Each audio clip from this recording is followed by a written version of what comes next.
What happens when you suppress them? Again, this is one of the things that I think regrets. Like this is one of the things that I feel like I've struggled with before. Try to dismiss it, push it down, distract myself, don't think about it. And then I find that it like creeps up later on. Why is that not a good approach? Because it doesn't work.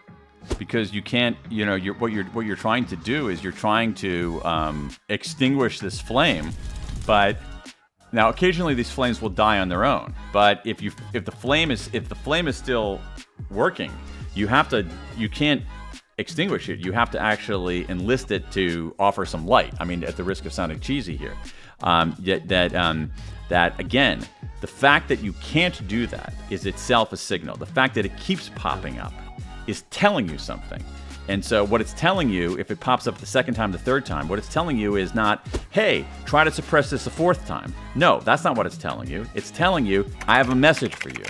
I'm clarifying what you value, and I'm instructing you on how to do things differently. So go back to me, for instance. If I have kindness regrets, if I have regrets, interesting, it's a moral regret that happens to be about inaction, but leaving that aside for a moment. If I have regrets about kindness, about not about seeing bad things happen and not doing anything about them, and the fact that bugs me 10 years later, or 20 years later, or 30 years later, that's telling me something. It's clarifying what I value, kindness, and it's instructing me on how to do better. And so that's why. I do think, Jacob, that there are regrets that we have that end up dying and extinguishing on their own.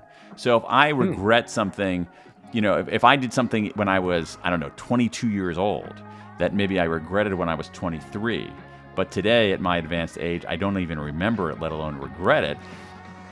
Whatever, that's fine. That's a signal that whatever that was, I don't really value it that much. But if I do something at age 22 or 32 and I remember it now and it bugs me now, that's a pretty strong signal about what I value.